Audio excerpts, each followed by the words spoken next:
Hey everybody, welcome to the Bliss Life. This is Jat. It is the 9th of March, 12:10 p.m. I'm taking a quick break from work.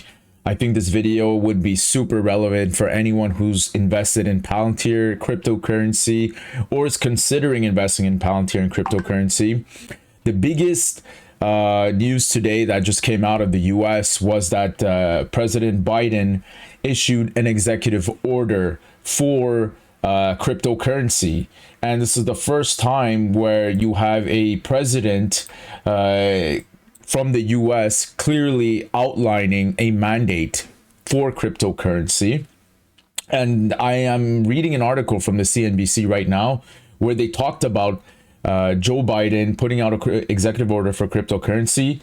And I think the biggest takeaway here is the acknowledgement and the fact that they're focusing on 6 key areas, which is consumer protection, financial stability, illicit activity, US competitiveness, financial inclusion, and responsible innovation. All of this comes, with the pretext of what's going on in the world. There's a lot of sanctions going on against the Russian president and his close confidants, and the U.S. and Western allies are, in a way concerned if these individuals are still finding ways to access their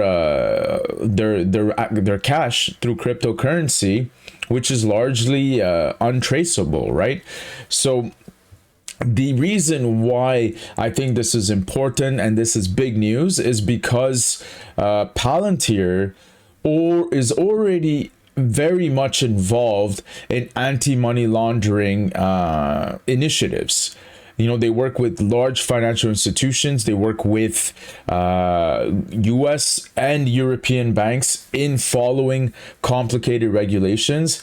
And the fact that Joe Biden has now come out with an executive order requesting the commencement of, diving deeper into cryptocurrency, it does two things. It gives cryptocurrency a legitimacy, which is good, but it also paves the way for regulation.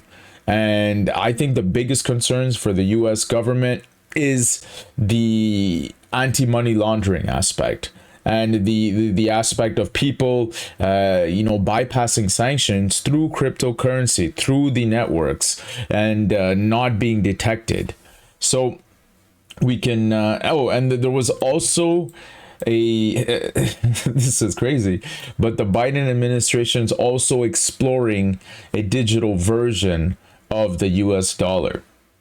So I'm going to read the CNBC article with you, and then I'm going to show you the Palantir Foundry for crypto offering, and a little bit of the text that they mentioned. I've already done a full video on Palantir's crypto Foundry for crypto offering, but I'm going to just tie it back all in because now you see everything starting to come together.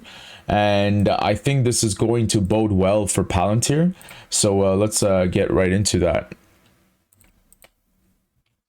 So CNBC, Biden just put out an executive order on cryptocurrencies. Here's everything that's in it.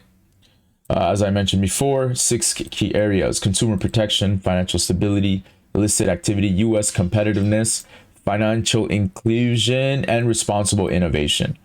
The Biden administration also wants to explore a digital version of the US dollar.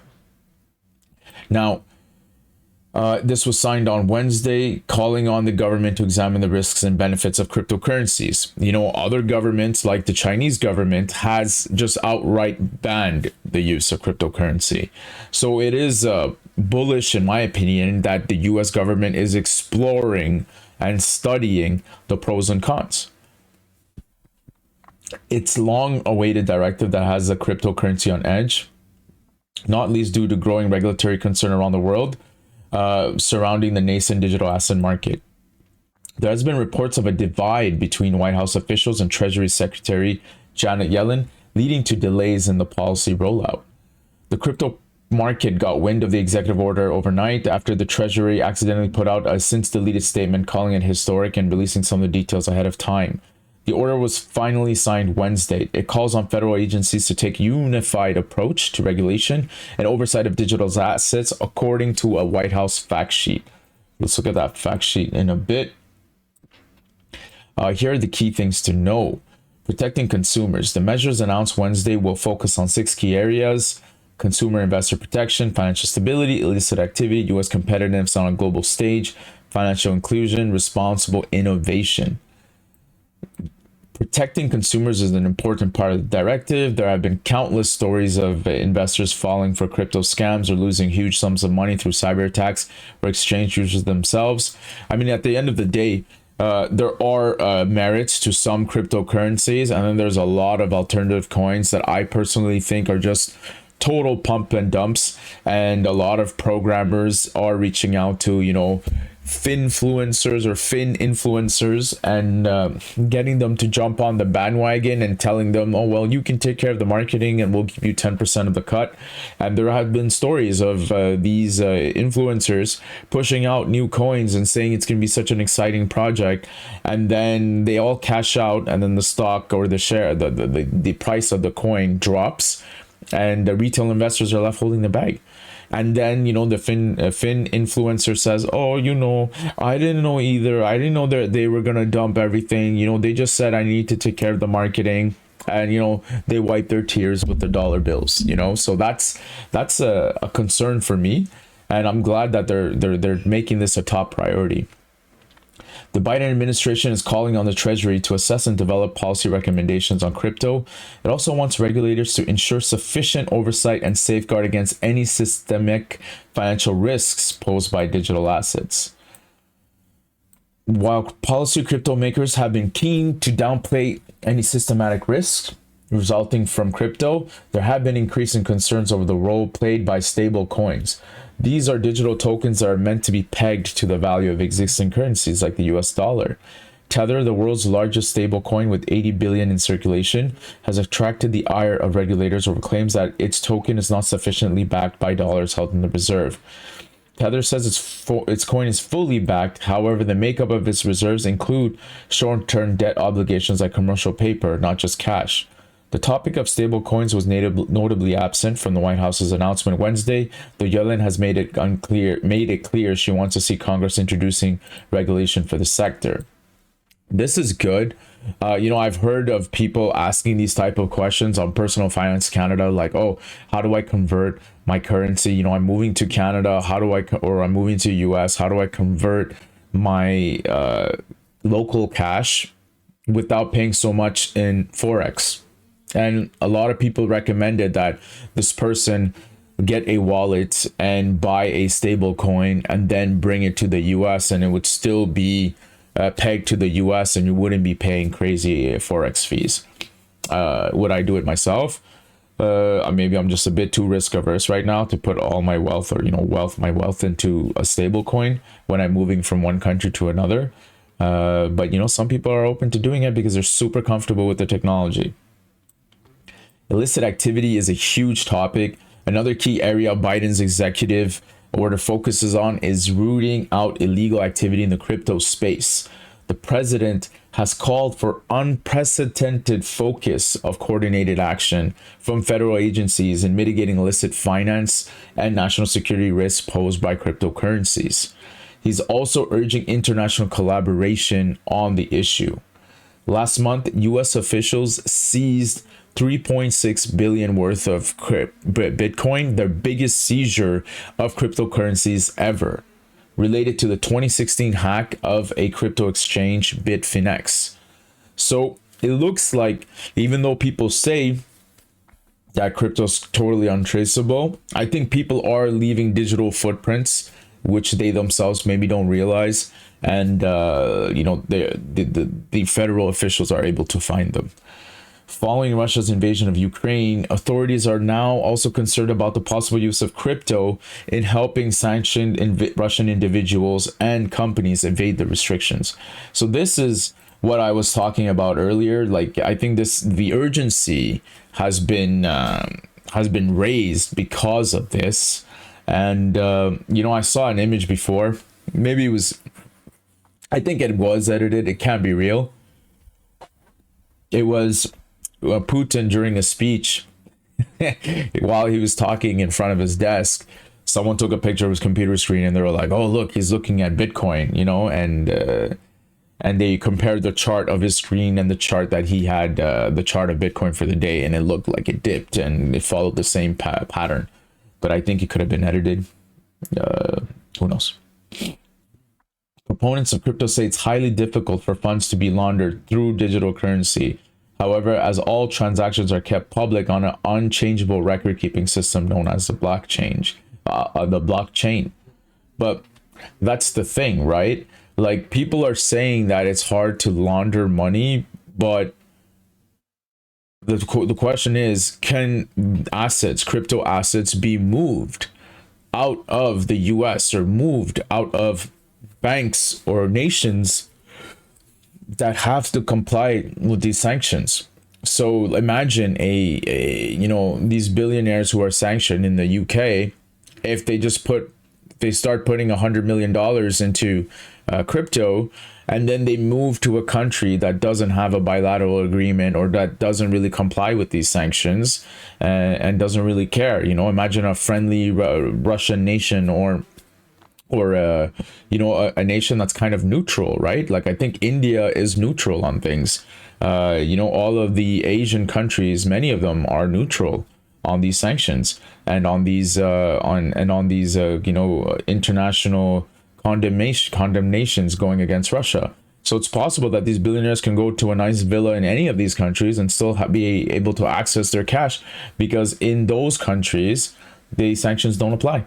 But now they have access to the blockchain, they have access to their wallet, and they can use their money as they please. So maybe there's a way around this, but I don't think everybody has to comply to sanctions unless they're dealing with the US, and if they're not, then nobody cares. Climate change. This is another topic, and this has been brought up as a con against the Bitcoin mining and cryptocurrency mining. I know there's innovation that's happening to improve the energy efficiency for mining in the Ethereum network, but I'm not too sure about Bitcoin. Climate change. So it's a more subtle point, but Biden also dropped a mention of the sheer energy costs baked into digital currency like Bitcoin.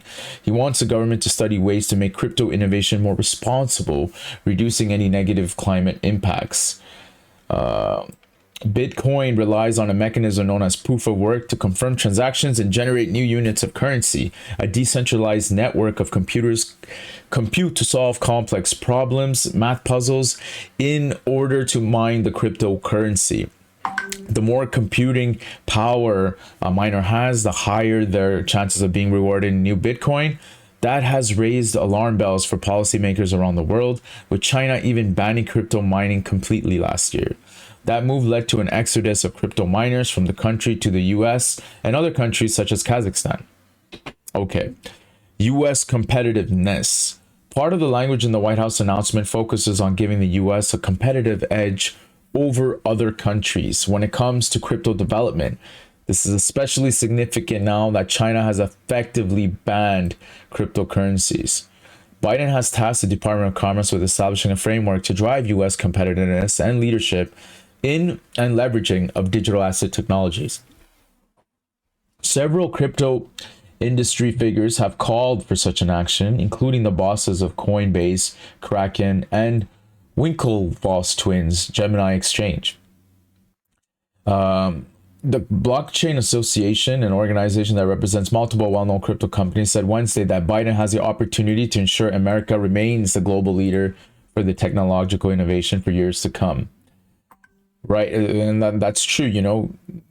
The U.S., as Alex Karp says a lot in Palantir, the U.S. is the unchallenged, the undoubtable champion in all things R&D, all things technology, and no other country really comes that close to the U.S. So if the U.S. wants to keep maintaining that lead, they need to continue investing in cryptocurrency and continue investing in innovation to reduce the energy inefficiencies with mining. because climate challenge, the climate crisis and the challenge behind it is a growing concern for a lot of voters. So it can't be neglected. The digital dollar. Finally, the Biden administration also wants to explore a digital version of the dollar. It comes as China has led the charge towards central bank digital currencies, or CBDCs, with more and more people using smartphones to make payments and handle their finances. Biden isn't saying whether the US should launch its own digital currency. Rather, he's calling on the government to place urgency on research and development of a potential CBDC. The Federal Reserve last year began working on exploring the potential issuance of a digital dollar. The central bank released a long-awaited report detailing the pros and cons of such virtual money, but didn't take a position yet on whether the US should issue one. While the CBDCs could rapidly speed up the settlement of payments, policymakers are evaluating the number of issues around financial stability, privacy, and obviously, one that people are not talking about, but the energy consumption for tracking all of this. The watershed moment. Delivery of the new policy agenda removes a key source of uncertainty for an industry that has already been rocked by numerous regulatory hiccups and scandals. Earlier this year, crypto startup BlockFi was hit with a $50 million fine by the SEC over allegations of violating security laws with its retail lending product. The penalty was part of a larger $100 million settlement, which includes payments to 32 states. Coinbase has similarly run into trouble with the watchdog, though, and managed to avoid punishment. Coinbase, I believe, also had problems in Ontario, in Canada. The SEC threatened Coinbase with legal action over a product similar to BlockFi's, which offers users interest payments on their crypto holdings. The company subsequently dropped plans for the service. All right. Let's look at the fact sheet here. So these are the points that we touched on.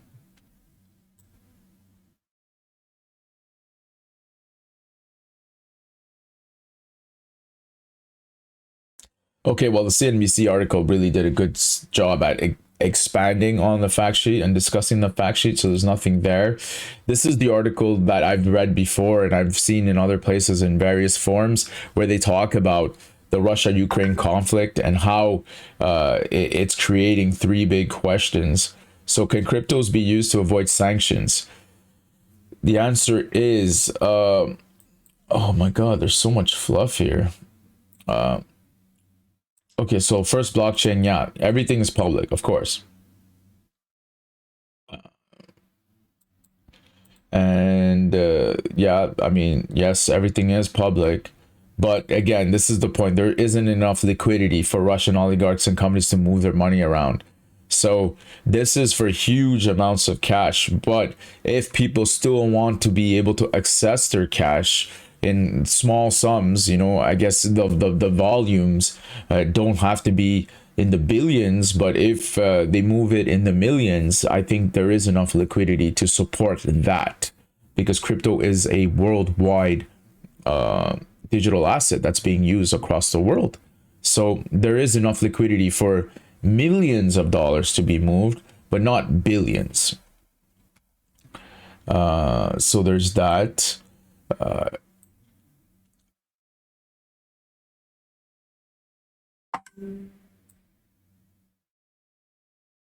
And this idea that, okay, well, Coinbase won't follow the law. It would be a mistake to think crypto businesses like Coinbase won't follow the law. Of course we will. But this is kind of like, this is kind of stupid, right? Because all the crypto exchanges, everybody takes a cut on every transaction. And I know crypto, the commissions that the exchanges can take are important, and yes, maybe Coinbase, US-based Coinbase would say, no, I have to follow the rules, this, that, and the other. But there are so many exchanges around the world that might not and would not care. So, I know of an exchange in the US, in India, called CoinSwitch. If people are moving money through CoinSwitch, would anybody care? It's hard to say.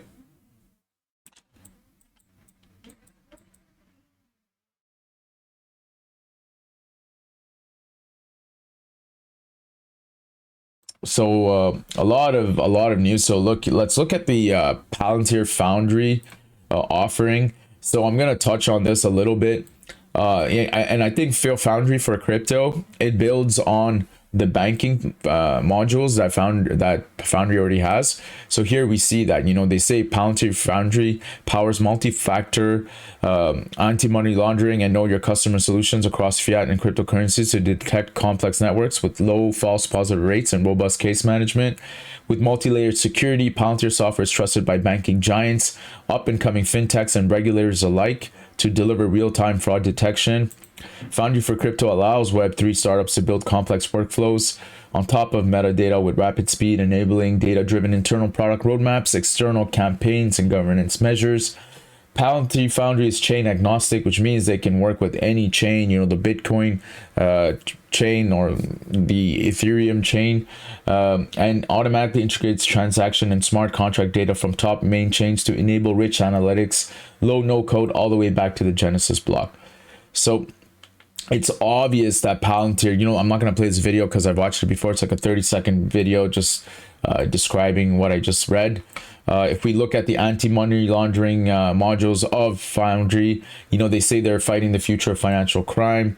They have many offerings here, you know, transaction monitoring, investigation, and financial intelligence units, know your customer, customer and transaction risk rating, sanction screening, enhanced and customer due diligence. So all of this together is going to be super useful in today's world. This is what I love about Palantir. Alex Karp has said it time and time again. A lot of people don't realize the benefits of Foundry until you really need it, and when it's needed, Foundry is always there. So the fact that President Biden in the US is actively studying the cryptocurrency market, exploring the risks of money laundering, flouting sanctions, Foundry is there. They're ready to go. So any commission, if it's the SEC, if it's the FDIC, if it's any government body that needs to enforce regulation, Palantir is going to be a prime partner for that. And that's the connection that I really want to make here, that Palantir is ready to go. They're ready right now, and they don't need to wait for the government bodies to do their research and study. If somebody calls Palantir today and says, I need this now, they're ready now, and they're ready to pivot as long as the rules and regulations evolve. So this is my real takeaway today. I think this is super bullish for crypto in general. The fact that the US government is going in the right direction to study, to explore, and to encourage innovation, as opposed to China's direction where they're just trying to ban everything. It's very promising, and I think it's bullish for crypto and bullish for Palantir. So if you like what you're hearing, the videos I try to do really is just focus on the facts, the news. I try to help provide information that can allow you to make the best decisions for your investing profile, for your investment portfolio. So, I'm trying to help you gain that knowledge to say, okay, should I buy, hold, or sell? And that's what I'm dedicated to. I'm not a news channel per se. I'm not going to be putting out 3 videos a day to talk about different things, but if I see something that I think is important, you better believe that I'm going to post a video about it and I'm going to share it with you. So if you want that type of content, then definitely subscribe to The Bliss Life. I called my channel The Bliss Life because I am on my path, on my journey to retire at the age of 40, and I'm going to document that journey with you, covering all the stocks that I invest in, the real estate plays that I'm doing, and the personal finance issues that I struggle with or I love to talk about. So hit the subscribe button, hit the like button, leave me a comment if you agree, disagree with what I've discussed today, and I'll see you soon. Peace.